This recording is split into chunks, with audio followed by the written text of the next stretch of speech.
నమస్కారం BTV news కి స్వాగతం. ముందుగా ముఖ్యాంశాలు.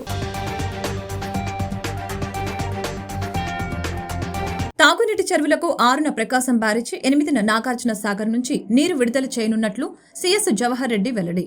తాగునీటికే విడుదల చేసిన నీరు ఇతర అవసరాలకు మళ్లించకుండా గట్టి నిఘా పెట్టండని సూచన. దేశ మాజీ ఉప ప్రధాని సమతావాది బాబు జగ్జీవన్ రామ్ జీవితం ఆదర్శనీయమని రాష్ట్ర సాంఘిక సంక్షేమ శాఖ ప్రిన్సిపల్ సెక్రటరీ కె హర్షవర్ధన్ వెల్లడి. ఈ కార్యక్రమంలో పాల్గొన్న ఉన్నతాధికారులు జగ్జీవన్ రామ్ జీవితాన్ని స్ఫూర్తిగా తీసుకున్న విద్యార్థులు ఉన్నతంగా ఎదగాలని వ్యాఖ్య. సీఎం జగన్ ఈ నెల 12, 13వ తేదీలలో విజయవాడ నగరానికి రానున్నారని మాజీ మంత్రి వెల్లంపల్లి శ్రీనివాసరావు వెల్లడి. మేమంతా సిద్ధం, బస్సు యాత్రకు ఎన్టీఆర్ జిల్లా మొత్తం సిద్ధంగా ఉందని స్పష్టీకరణ.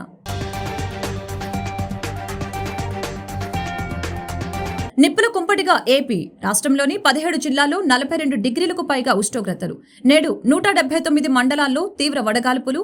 మధ్యాహ్నం 12 గంటల నుంచి సాయంత్రం 4 గంటలు దాటే వరకు బయటకు రావద్దని హెచ్చరిక.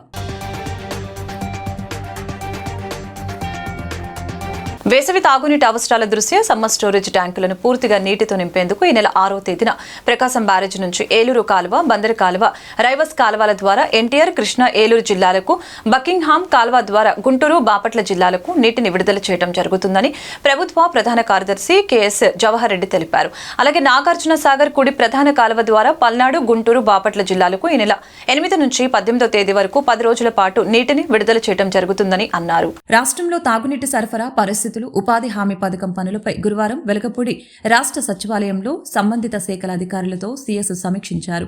ఈ సందర్భంగా ఆయన మాట్లాడుతూ వేసవి దృష్ట్యా వివిధ త్రాగునీటి చెరువుల్ని నింపేందుకు ప్రకాశం బ్యారేజీ మరియు నాగార్జున సాగర్ కుడి ప్రధాన కాలువ ద్వారా విడుదల చేసి నీటిని శివారు ప్రాంతాల వరకు సక్రమంగా చేరి ఆయా సమ్మర్ స్టోరేజీ ట్యాంకులను పూర్తిగా నీటితో నింపేందుకు తగిన చర్యలు తీసుకోవాలని సంబంధిత జిల్లాల కలెక్టర్లు, ఇతర అధికారుల్ని సీఎస్ ఆదేశించారు. తాగునీటి చెరువులు నింపేందుకు కాలువల ద్వారా విడుదల చేసే నీటిని చాపల, రొయ్యల చెరువులు తదితర త్రాగునీటికి అవసరమైన కాలువలపై ఇంజన్లు, మోటార్లు వేసి అక్రమంగా నీటిని మళ్లించకుండా కట్టుదిట్టమైన చర్యలు తీసుకోవాలని సీఎస్ జవహర్ రెడ్డి ఆయా జిల్లా కరకట్టలతో పాటు సంబంధిత శాఖల అధికారుల్ని ఆదేశించారు. ఇందుకై కాలువల వెంబడి గట్టి నిఘాను ఏర్పాటు చేసి సకాలంలో చెరువుల్ని నింపేందుకు చర్యలు తీసుకోవాలని ఆదేశించారు. అదేవిధంగా నీటి ఎద్దడి గల ఆవాసాలకు ట్యాంకుల ద్వారా మంచినీటిని సరఫరా చేసే విధానాన్ని కట్టుదిట్టంగా పర్యవేక్షించాలని ఆర్డబ్ల్యూఎస్ తదితర విభాగాల అధికారుల్ని సీఎస్ జవహర్ రెడ్డి ఆదేశించారు. రాష్ట్రంలోని అన్ని సిపిడబ్ల్యూఎస్ పథకాలన్నీ సక్రమంగా పనిచేసే విధంగా చూడాలని చెప్పారు. గ్రామీణ, పట్టణ ప్రాంతాల్లో ఎక్కడ తాగునీటికి ఇబ్బంది రాకుండా అవసరమైన చర్యలు తీసుకోవాలని అన్నారు. దేశ మాజీ ఉప ప్రధాని సమతావాది బాబు జగ్జీవన్ రామ్ జీవితం ఆదర్శనీయమని రాష్ట్ర సాంఘిక సంక్షేమ శాఖ ప్రిన్సిపల్ సెక్రటరీ కె హర్షవర్ధన్ అన్నారు. జగ్జీవన్ రామ్ జీవితాన్ని స్ఫూర్తిగా తీసుకుని విద్యార్థులు ఉన్నతంగా ఎదగాలని కోరారు. ఎన్నో శాఖలకు మంత్రిగా, ఉప ప్రధానిగా బాబూజీ 30 ఏళ్లకు పైగా అందించిన సేవలు చిరస్మరణీయమని కొనియాడారు. Lenin సెంటర్లోని doctor BR Ambedkar Babu Jagjivan Ram భవన్లో సాంఘిక సంక్షేమ శాఖ ఆధ్వర్యంలో బాబు జగ్జీవన్ రామ్ 116వ జయంతి శుక్రవారం ఘనంగా నిర్వహించారు. సాంఘిక సంక్షేమ శాఖ principal secretary K Harshavardhan, director Vijay Krishnan, APSW RIS secretary doctor Mahesh Kumar Ravirala, AP SCC FC limited managing director S Chinnaramudu, జిల్లా collector S Dillirao, joint collector doctor P Sampath Kumar, Vijayawada నగరపాలక సంస్థ కమిషనర్ స్వప్నిల్ దినకర్ పుణ్కర్ తదితరులు బాబు జగ్జీవన్ రామ్ విగ్రహానికి, చిత్రపటానికి పూలమాలలు వేసి నివాళులర్పించారు. ఈ సందర్భంగా హర్షవర్ధన్ మాట్లాడారు. జగ్జీవన్ రామ్ జీవితాన్ని స్ఫూర్తిగా తీసుకుని విద్యార్థులు ఉన్నతంగా ఎదగాలని కోరారు. ఎన్నో శాఖలకు మంత్రిగా, ఉప ప్రధానిగా బాబూజీ 30 ఏళ్లకు పైగా అందించిన సేవలు చిరస్మరణీయమని కొనియాడారు. పేదరికం నుంచి బయటపడాలంటే ఉన్న ఏకైక మార్గం చదువేనని గుర్తించాలని అన్నారు. సాంఘిక సంక్షేమ శాఖ డైరెక్టర్ విజయ్ కృష్ణన్ మాట్లాడుతూ బాబూజీ అంచెలంచెలుగా ఎదిగి దేశాభివృద్ధిలో కీలక పాత్ర పోషించారని అన్నారు. అనంతరం కలెక్టర్ ఎస్ ఢిల్లీరావు మాట్లాడుతూ బాబూజీ ఏ పదవి చేపట్టినా సమర్థవంతంగా నిర్వహించి ఆ పదవులకు వన్నె తెచ్చారని తెలియజేశారు. Joint collector P Sampath Kumar మాట్లాడుతూ సమాజంలో దళితులపై జరిగే అన్యాయాలు, అస్పృశ్యతపై పోరాటం చేసిన మహనీయులు బాబూజీ అని పేర్కొన్నారు. ఈ కార్యక్రమంలో జిల్లా సాంఘిక సంక్షేమ అధికారి బి విజయ భారతి, విద్యార్థులు పాల్గొన్నారు.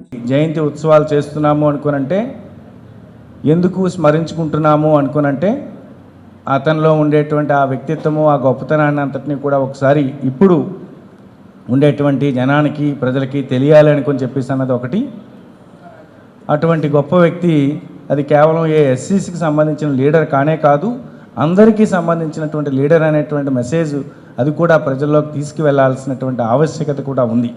ఇదేదో సోషల్ వెల్ఫేర్ డిపార్ట్మెంట్ చేసినప్పటికి కూడా ఇది కేవలం ఒక డిపార్ట్మెంట్, ఒక వ్యక్తి, ఒక వర్గంకు సంబంధించినటువంటి వ్యక్తి అయితే కాదు, అందరికీ సంబంధించినటువంటి వ్యక్తి. ఈ రెండు మెసేజెస్ అనేటువంటిది వెళ్ళగలిగితే నిజంగా ఆ గొప్ప వ్యక్తికి నిజమైనటువంటి నివాళని నేను అనుకుంటూ, మరి ఈ కార్యక్రమాన్ని ఉద్దేశించి చాలామంది ఉన్నారు. ఒక్కసారి చినరాముడు గారు మొదటగా పద్ధతి అంటే ఇప్పటికి 2 క్లాసుల పద్ధతి అంటాము. ఇప్పటికి కూడా కొన్ని గ్రామాల్లో 2 క్లాసుల పద్ధతి ఉన్నాయి. వాటిని దాదాపుగా రూపుమాపయ్యాయి. ఇంకా అప్పుడు అక్కడక్కడ కొన్ని ఉన్నాయి, అవి కూడా రూపుమాపవుతాయి. ఆ రోజుల్లోనే 3 కుండల పద్ధతి అంటే హిందువులకు ఒక కుండ నీళ్లు, ముస్లింలకు ఒక కుండ నీళ్లు, అలాగే దళితులకు సపరేట్గా పెడితే ఆ రోజుల్లోనే అతను విద్యార్థి దశలోనే ఇటువంటి ఉండకూడదని అటువంటి వాటిని వ్యతిరేకించడం జరిగింది. కాబట్టి అంతటి చాలా పేదరికము ఆర్థికంగా అన్నిటికీ ఉన్నప్పుడు కూడా వాటిని నిలదొక్కొని నేను కూడా ఒక స్థాయికి ఎదగాలి, ఒక ఉన్నత స్థాయిలో ఎదగాలని. బాబు జగజీవన్ రామ్ 116 జయంతికి ప్రతి ఒక్కరికి శుభాకాంక్షలు. చాలా సంతోషం. బాబు జగజీవన్ రామ్ బీహార్లో ఉన్నా సరే మొత్తం ఇండియా అంటే ఎంటైర్ ఇండియా ఒక మంచి పేరు తీసుకురావడం, ఒక పూర్ ఫ్యామిలీ నుంచి ఫ్రీడమ్ ఫైటర్ నుంచి పార్లమెంటేరియన్ అండ్ పార్లమెంటేరియన్ నుంచి మంచి వాల్యూస్ మనకి ఇవ్వడం మనందరికీ గౌరవ కారణం. ఇక్కడ స్టూడెంట్స్ ఉన్నారు, అందరూ ఉన్నారు. బాబు జగజీవన్ గురించి తెలుసుకోవడం మన అందరిది బాధ్యత ఉంది. కాబట్టి ఈరోజు మనం ఈ ప్రోగ్రామ్ మనం సెలబ్రేట్ చేస్తున్నాం. Education the most important weapon. ఇది కాకుండా ఆర్గనైజేషన్ అదే అక్కడి నుంచి మనం ఖచ్చితంగా తెలుసుకోవాల్సిందే. సో వన్స్ అగైన్ మన సోషల్ వెల్ఫేర్ డిపార్ట్మెంట్ ఈ అంబేద్కర్ భవనానికి ఈ మంచి ప్రోగ్రామ్ ఇంప్లిమెంట్ చేయనందుకు చాలా చాలా థ్యాంక్ యూ. ముఖ్యమంత్రి వైఎస్ జగన్మోహన్ రెడ్డి నెల 12, 13 తేదీల్లో విజయవాడ నగరానికి రానున్నారని వైఎస్ఆర్సీపీ ఎన్టీఆర్ జిల్లా అధ్యక్షులు ఎమ్మెల్యే వెల్లంపల్లి శ్రీనివాసరావు తెలిపారు. మేమంతా సిద్ధం బస్సు యాత్రకు ఎన్టీఆర్ జిల్లా మొత్తం సిద్ధంగా ఉందని స్పష్టం చేశారు. సింగ్నగర్ ఆంధ్రప్రభ కాలనీలోని వైఎస్ఆర్సీపీ సెంట్రల్ నియోజకవర్గం కార్యాలయంలో శుక్రవారం సాయంత్రం మేమంతా సిద్ధం బస్సు యాత్రకు సంబంధించిన పోస్టర్లను జిల్లా నాయకులతో కలిసి వైఎస్ఆర్సీపీ ఎన్టీఆర్ జిల్లా అధ్యక్షులు ఎమ్మెల్యే వెల్లంపల్లి శ్రీనివాసరావు ఆవిష్కరించారు. అనంతరం జరిగిన విలేకరుల సమావేశంలో ఆయన మాట్లాడారు. ఈ నెల 12 కానీ 13వ తేదీన కానీ జగనన్న బస్సు యాత్ర నగరానికి చేరుకుంటుందని తెలిపారు. జిల్లాలోని ప్రధాన కూడళ్ల మీదుగా ఈ యాత్ర సాగటంతో పాటు భారీ బహిరంగ సభ కూడా ఉంటుందని అన్నారు. ఈ కార్యక్రమంలో YSRCP regional coordinator Ayodhya Ramireddy, MP Kesineni Nani, ఎమ్మెల్యేలు మల్లాది విష్ణు, సామినేని ఉదయభాను, ఎమ్మెల్సీలు ఎండి రుహుల్లా, మొండితోక అరుణ్ కుమార్ తదితరులు పాల్గొన్నారు.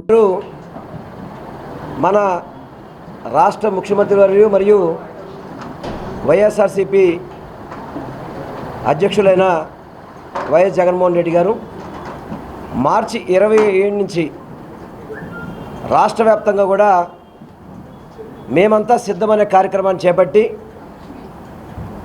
ప్రతి పార్లమెంట్కి కూడా ఒక మీటింగ్ ఏర్పాటు చేసుకుంటూ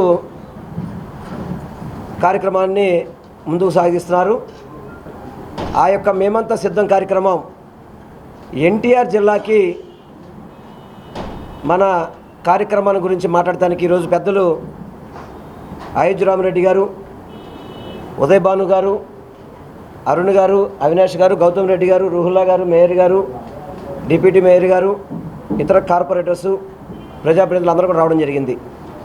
దీనికల్లా కారణం ఒకటే, ఎన్టీఆర్ జిల్లా సిద్ధంగా ఉందని చెప్పే విధంగా ఈ కార్యక్రమాన్ని చేయాలని చెప్పని గౌరవ ముఖ్యమంత్రి గారిని ఈ రాష్ట్రానికి ఈ 5 సంవత్సరాల పరిపాలనలో చేసిన సంక్షేమం కావచ్చు, అభివృద్ధి కావచ్చు, ప్రజల నుంచి చక్కటి స్పందన వస్తుంది. గతంలో మనం సిద్ధం సభలు చూసాం.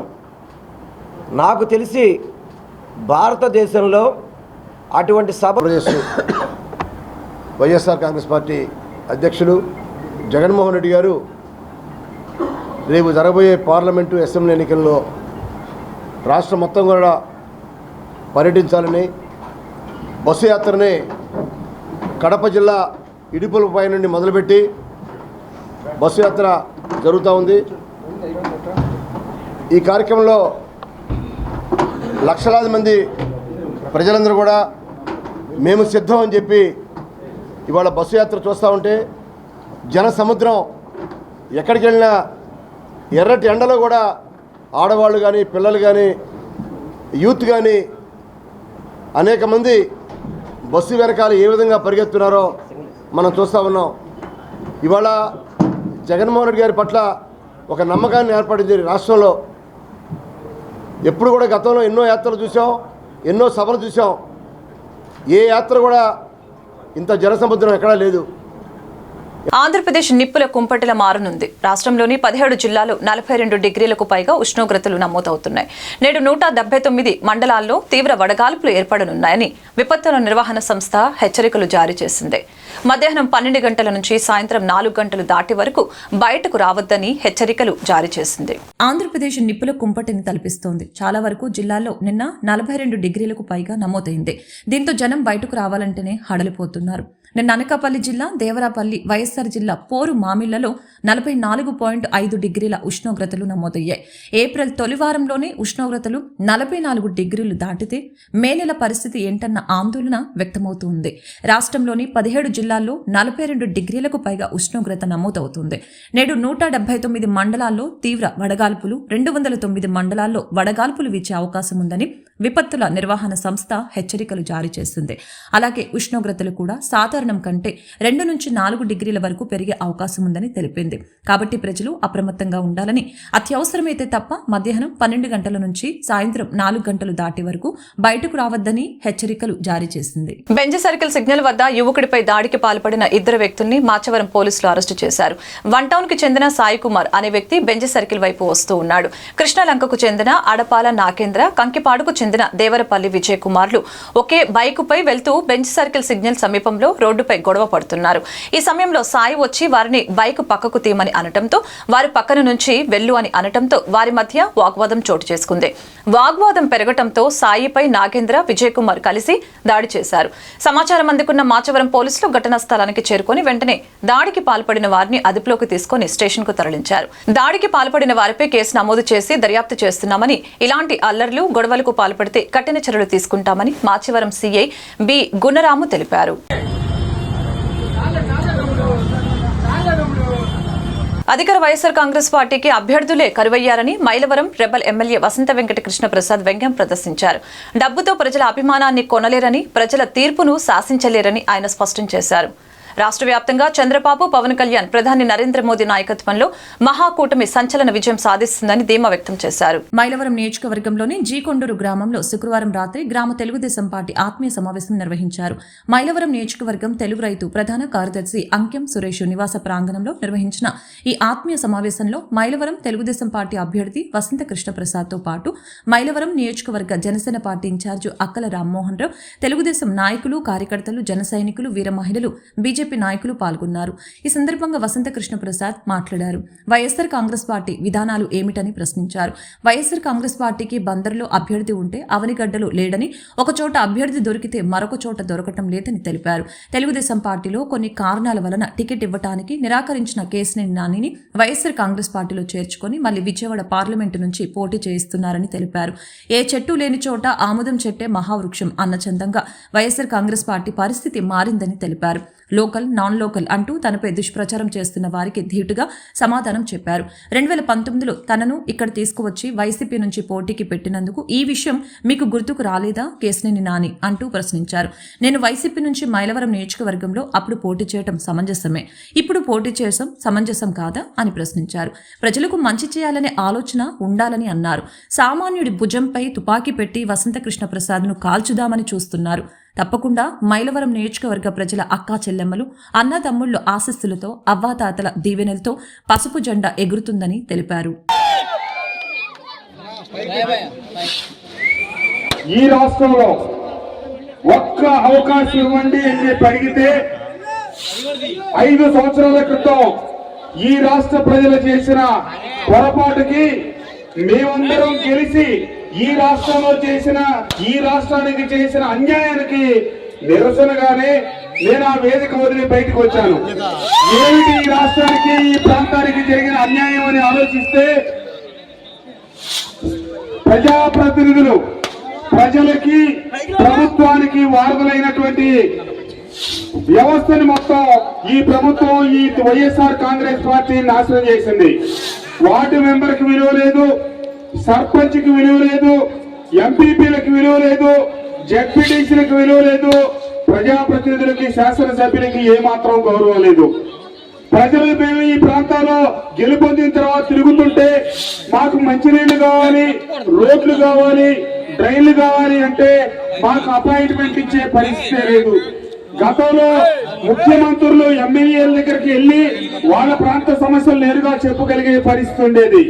కానీ కేవలం ఈ ముఖ్యమంత్రి గారి వద్ద ఎమ్మెల్యేలకి స్థానం లేదు. ఎమ్మెల్యేలకు ముఖ్యమంత్రి గారు కలిసే అవకాశం ఇవ్వకపోతే మేము మీ సమస్యలు ప్రజల దగ్గరికి ఎట్లా తీసుకెళ్ళాలి, ముఖ్యమంత్రి గారి దగ్గరికి ఎలా తీసుకురావాలి, ఎలా పరిష్కరించుకొని రాగలుగుతాం? కేవలం సంక్షేమం మీట నొక్కితే ఆ మీటర్ వచ్చిన దాని ద్వారా వచ్చే ఓటుతో గెలవాలని ఆరాటమే తప్పితే ఈ రాష్ట్రం భవిష్యత్. కొండపల్లి షాబుగారి బాబా దర్గాను మైలవరం వైఎస్ఆర్సీపీ ఎమ్మెల్యే అభ్యర్థి సర్నాల తిరుపతిరావు శుక్రవారం సందర్శించారు. ఆస్థాన పీఠాధిపతి మత గురువు మహమ్మద్ అల్తాఫ్ వారికి సాదర స్వాగతం పలికారు. ముస్లిం సాంప్రదాయబద్ధంగా సన్మానించారు. అనంతరం నాయకులతో కలిసి బాబాకు చాదర సమర్పించారు. బాబా ఆశీస్సులు ప్రజలందరిపై ఉండాలని ప్రత్యేక ప్రార్థనలు చేశారు. రానున్న ఎన్నికల్లో తిరుపతిరావుకు విజయం చేకూర్చాలని అల్తాఫ్ రాజా ప్రార్థన చేశారు. అనంతరం అన్నదాన కార్యక్రమాన్ని ప్రారంభించారు. కార్యక్రమంలో నియోజకవర్గ పరిశీలకుడు అప్పిడి కిరణ్ కుమార్ రెడ్డి, వాహెదు బేగ్, పోరంకి శ్రీనివాసరావు, బాలచందర్ పాల్గొన్నారు. ఫ్యాన్ ప్రపంచంలో కూటమి కొట్టుకుపోవడం ఖాయమని వైఎస్ఆర్ సిపి సెంట్రల్ ఎమ్మెల్యే అభ్యర్థి వెల్లంపల్లి శ్రీనివాసరావు అన్నారు. చంద్రబాబు మోసపూరిత వాగ్దానాలను ప్రజలు నమ్మే స్థితిలో లేరని తెలిపారు. రాష్ట్రంలో 175కి 175 సీట్లు గెలిచే సత్తా వైఎస్ఆర్సీపీకి మాత్రమే ఉందని ధీమా వ్యక్తం చేశారు. సెంట్రల్ నియోజకవర్గంలోని 26వ డివిజన్ మారుతినగర్లో శుక్రవారం సాయంత్రం ఎమ్మెల్సీ ఎండి రోహుల్లా వైఎస్ఆర్సీపీ డివిజన్ ఇన్ఛార్జి అంకిరేకుల నాగేశ్వరరావుతో కలిసి సెంట్రల్ నియోజకవర్గం వైసీపీ ఎమ్మెల్యే అభ్యర్థి వెల్లంపల్లి శ్రీనివాస్ ఎన్నికల ప్రచారం నిర్వహించారు. ఈ సందర్భంగా ఆయన మాట్లాడుతూ వైఎస్ఆర్ పాలనను జగన్మోహన్ రెడ్డి కొనసాగిస్తున్నారని తెలిపారు. చంద్రబాబు మోసపూరిత వాగ్దానాలను ప్రజలు నమ్మే స్థితిలో లేరని అన్నారు. పేదలపై చంద్రబాబు నాయుడు కక్ష సాధింపు చర్యలు చేపడుతున్నారని తెలిపారు. పిఠాపురంలో పవన్ కళ్యాణ్, మంగళగిరిలో లోకేష్లను ఓడించడానికి ప్రజలు సిద్ధంగా ఉన్నారని తెలిపారు. రాష్ట్రంలో 175కి 175 సీట్లు సాధించే సత్తా వైఎస్ఆర్సీపీకి మాత్రమే ఉందని తెలిపారు. కార్యక్రమంలో పెద్ద సంఖ్యలో నేతలు, అభిమానులు, కార్యకర్తలు పాల్గొన్నారు. మాట్లాడుతుంటారు ఏదో మాట్లాడాలి. కాంగ్రెస్ పార్టీకి వెళ్ళిన తర్వాత మరి కాంగ్రెస్ వాసన కొంచెం తగులుతుంది కదా, కాంగ్రెస్ వాసన తగులుతుంటుంది కదా. కాంగ్రెస్ వాళ్ళు ఆ విధంగా మాట్లాడేస్తున్నారు, చంద్రబాబు ఆ విధంగా మేనేజ్ చేస్తున్నాడు ఆమె అర్థం చేసుకోరు షర్మిల గారు. ఎందుకంటే ఈ రాష్ట్రానికి మంచి జరగాలంటే రాజశేఖర్ రెడ్డి గారి యొక్క పరిపాలన కొనసాగిస్తున్న వ్యక్తి జగన్మోహన్ రెడ్డి గారు. అలా కాకుండా రాజశేఖర్ రెడ్డి గారిని ఏదైతే కాంగ్రెస్ పార్టీ చనిపోయాక ఎఫ్ఐఆర్లో ఆయన పేరు నమోదు చేసింది, అటువంటి పార్టీలో ఎప్పుడైతే షర్మిల గారు వెళ్ళారో అప్పుడే షర్మిల గారికి ఆంధ్ర రాష్ట్ర ప్రజలకి రుణం పోయింది. ఎందుకంటే మొన్నటిదాకా తెలంగాణ కోళ్ళని చెప్పింది ఆమె, వెళ్ళి తెలంగాణలో పార్టీ పెట్టింది, పాదయాత్ర చేసింది, అన్నీ అడావుడి చేసింది, మళ్ళీ కాంగ్రెస్ పార్టీలో విలీనం చేశామని చెప్పింది. మళ్ళీ వాళ్ళు నేను ఇక్కడ ఆంధ్ర రాష్ట్ర పిల్లలని చెప్తున్నారు. ఎవరు నమ్ముతారు ఇవన్నీ? రోజుకు ఒక టైప్లో మాట్లాడుతుంటే ఎవరు నమ్మే పరిస్థితి లేదు. షర్మిలమ్మ, ఇప్పటికైనా కానీ నువ్వు మీ నాన్నగారు బాటలో నడిచే విధంగా జగన్మోహన్ రెడ్డి గారు పనిచేస్తుంటే అటువంటి వ్యక్తి మీద నువ్వు రాళ్ళు చల్లుతున్నావు అంటే రాజశేఖర రెడ్డి గారు కూడా నేను క్షమించరమ్మా, గుర్తుపెట్టుకోవాలని చెప్పని నేను కోరుకుంటున్నాను. ఇంకా గంగరేకల నాయకుడు ఇవాళ గడప గడపకి మన సీనన్నయ్య ప్రతి గడపకి వెళ్ళారు, బాగా స్పందన వస్తుంది. మీరు ఓడిపోయి కూడా ఈ డివిజన్లో ఉండి ఈ కార్యక్రమాలు చేస్తూ అభివృద్ధి కార్యక్రమాల్లో ముందున్నారని వాళ్ళు స్వాగతం పలుకుతూ ఈసారి తప్పకుండా ఈ డివిజన్లో మీకు మెజార్టీ ఇస్తామని చెప్పి వాళ్ళ ప్రజలు వాళ్ళ హృదయాల్లో నుంచి వచ్చిన మాటలు ఇవి. అసలు గెలిచిన వ్యక్తి ఎక్కడున్నాడో ఈ రోజు వరకు మేము ఓటేసాం ఎక్కడున్నారో కూడా తెలియదు, కేర్ ఆఫ్ అడ్రస్ తెలియదు వాళ్ళకి. ఈ రోజున మీరు ఆ రోజు నుంచి ఈ రోజు మీరు కరోనా అనే దగ్గర నుంచి చూస్తున్నాం, ఈ రోజు వరకు మీ స్పందన మీ యొక్క కార్యక్రమాలు చూస్తున్నాం. చిన్న డ్రైనేజీ రిపేర్ రానివ్వండి, వాటర్ ప్రాబ్లం కానివ్వండి, కరెంటు రాని మనం ఫోన్ చేయగానే స్పందిస్తున్నారండి అని చెప్పి ఎమ్మెల్యే గారికి వాళ్ళే స్వయంగా ప్రజలే చెప్తున్నారు. ఈసారి ఈ డివిజన్లో భారీ మెజార్టీ చూస్తారని ఈ విధంగా సవినయంగా తెలియపరుస్తుంది. ఇప్పుడు గడప గడప వైఎస్ఆర్ కాంగ్రెస్ పార్టీ భాగంగా ఈరోజు ప్రతి అంటే గుమ్మానికి వెళ్తే ఒకటి జగనన్న చేసిన సేవలు మేము ఉపయోగించుకున్నాం. అంటే ప్రతి ఇంటికి ఒక పథకం అనేది మాకు వచ్చింది. మేము జగనన్నకి ఓటేసి మంచి మెజార్టీతో గెలిపిస్తాం అనేది ఒక చిరునవ్వుతో. దీనికి ఇప్పుడు మనకు అవ్వాతాతలు కనిపిస్తున్నారు. బాబు వాలంటరీ లేనిది మేము ఎంత బాధపడ్డాము, ఒక వాలంటరీ వ్యవస్థ కనిపెట్టిన జగనన్నకి మేము ఓటేస్తాం. నేను ఇప్పుడు మళ్ళీ జగన్ అన్ని మళ్ళీ ఇప్పుడు ఆంధ్రప్రదేశ్ ముఖ్యమంత్రి అవుతారని చెప్తుంటే మాకు చాలా ఆనందంగా ఉందండి. అదేవిధంగా ఇక్కడ ఇప్పుడు నాగేశ్వరరావు ఉన్న ఇన్ఛార్జ్ గారు ఉన్న ప్రతిరోజు ప్రతి ఇంటికి వెళ్ళి అమ్మ మీకేమైనా సమస్యలు ఉన్నాయా అని కలవట్లు కానీ సీసీ రోడ్లు కానీ డివిజన్ అభివృద్ధికే వాళ్ళు 24 గంటలు శ్రమించారండి. కాబట్టి మన ఇప్పుడు సెంట్రల్ నియోజకవర్గంలో రాబోయే రోజుల్లో మంచి మెజార్టీతో వెల్లంపల్లి గారు గెలిపిస్తాం, జగన్ అన్ని కానుకేస్తామని చెప్పగలుగుతాం. ప్రజల్ని దోచుకోవడం తప్ప వైసీపీకి అభివృద్ధి చేయడం తెలియదని టీడీపీ అధికార ప్రతినిధి కొమ్మారెడ్డి పట్టాభిరామ్ విమర్శలు గుప్పించారు. విజయవాడలో కరకట్ట ఆనుకొని నిర్మించిన రిటర్నింగ్ వాల్పై వాస్తవాలను ఆయన మీడియా ముందు ఉంచారు.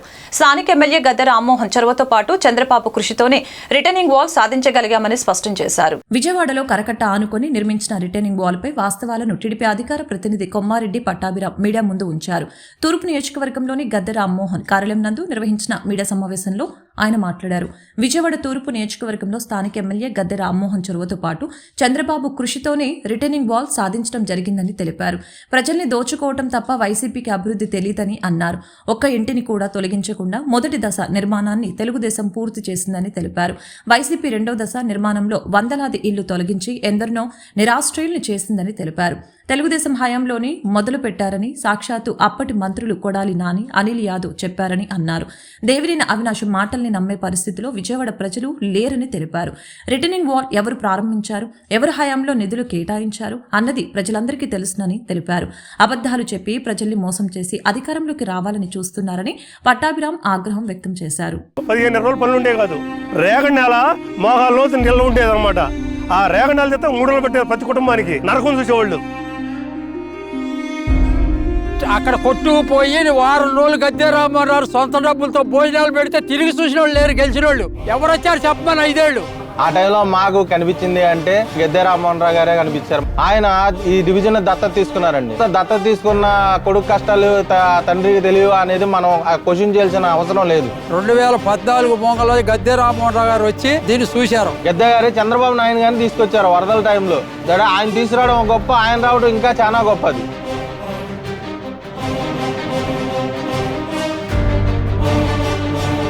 మీకు వాల్ అయితే శాంక్షన్ అయింది, మేము వాల్ మీకు కట్టిస్తున్నాం అన్నప్పుడు మాకు కలిగిన సంతోషం అంతా ఎంత కాదండి.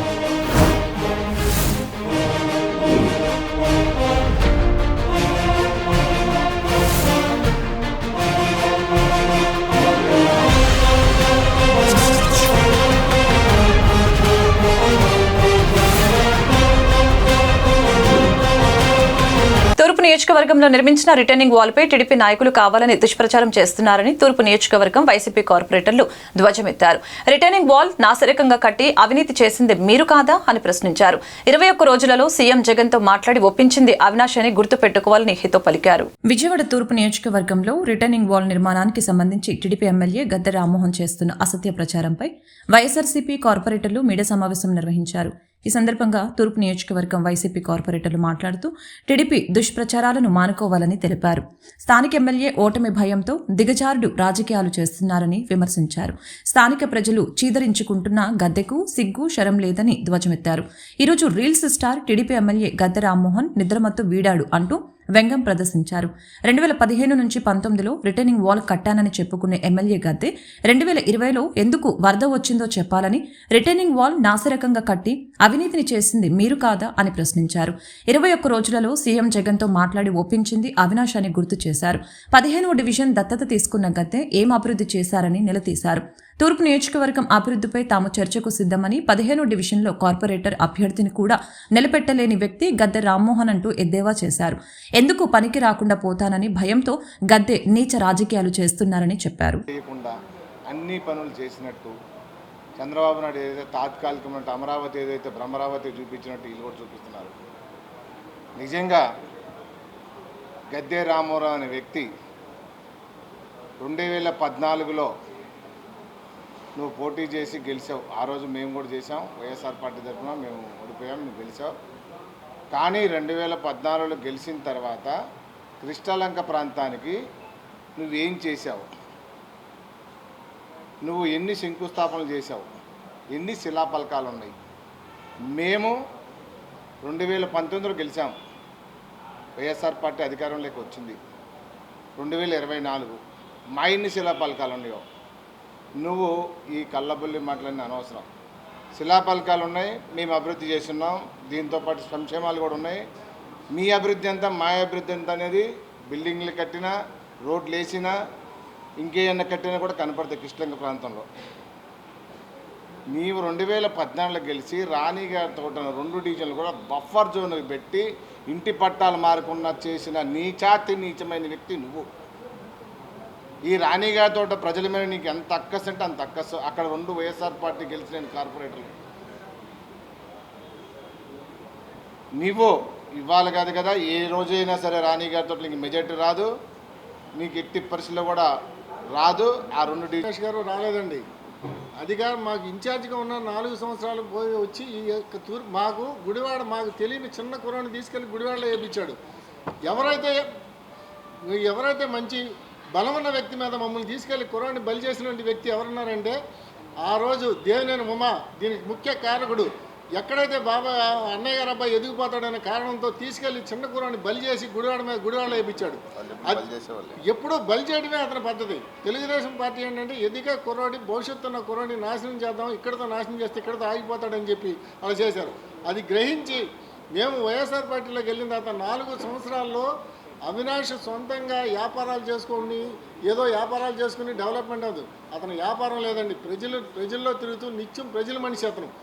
4 సంవత్సరాలు కష్టపడి తూర్పు నియోజకవర్గాన్ని 650 కోట్లతో ఖర్చు పెట్టిన ఏకైక మగవాడు, ఇన్ఛార్జిగా ఉండి మగవాడు అంటే దేవినేని అవినాష్ గారు. మా కార్పొరేటర్లందరూ కూడా 21 డివిజన్లో కూడా పూర్తిగా మంచి డబ్బులు తీసుకొచ్చి ప్రతి వార్డుని కూడా డెవలప్మెంట్ చేశాం. నేను ఇప్పుడు గద్దారామన్ గురించి 2 నిమిషాలు మాట్లాడతానండి. నా డివిజన్లో రిటర్నింగ్ వాల్ కట్టానని చెప్పి పోస్టర్లు వేయించుకుని అది మీడియా తీసుకుని ఏదో ఆ రిటర్నింగ్ వాళ్ళని ఇట్లా చేత్తో కొట్టాడండి. నేను మీకు అది ఫోటో మీకు కూడా వస్తుంది, పెడతానండి. ఏదైతే రిటర్నింగ్. వార్తలు ముగించే ముందు ముఖ్యాంశాలు మరొకసారి. తాగునీటి చెరువులకు 6న ప్రకాశం బ్యారేజీ, 8న నాగార్జున సాగర్ నుంచి నీరు విడుదల చేయనున్నట్లు సీఎస్ జవహర్ రెడ్డి వెల్లడి. తాగునీటికే విడుదల చేసిన నీరు ఇతర అవసరాలకు మళ్లించకుండా గట్టి నిఘా పెట్టండని సూచన. దేశ మాజీ ఉప ప్రధాని సమతావాది బాబు జగ్జీవన్ రామ్ జీవితం ఆదర్శనీయమని రాష్ట్ర సాంఘిక సంక్షేమ శాఖ ప్రిన్సిపల్ సెక్రటరీ కె హర్షవర్ధన్ వెల్లడి. ఈ కార్యక్రమంలో పాల్గొన్న ఉన్నతాధికారులు జగ్జీవన్ రామ్ జీవితాన్ని స్ఫూర్తిగా తీసుకున్న విద్యార్థులు ఉన్నతంగా ఎదగాలని వ్యాఖ్య. సీఎం జగన్ ఈ నెల 12, 13వ తేదీలలో విజయవాడ నగరానికి రానున్నారని మాజీ మంత్రి వెల్లంపల్లి శ్రీనివాసరావు వెల్లడి. మేమంతా సిద్ధం, బస్సు యాత్రకు ఎన్టీఆర్ జిల్లా మొత్తం సిద్ధంగా ఉందని స్పష్టీకరణ.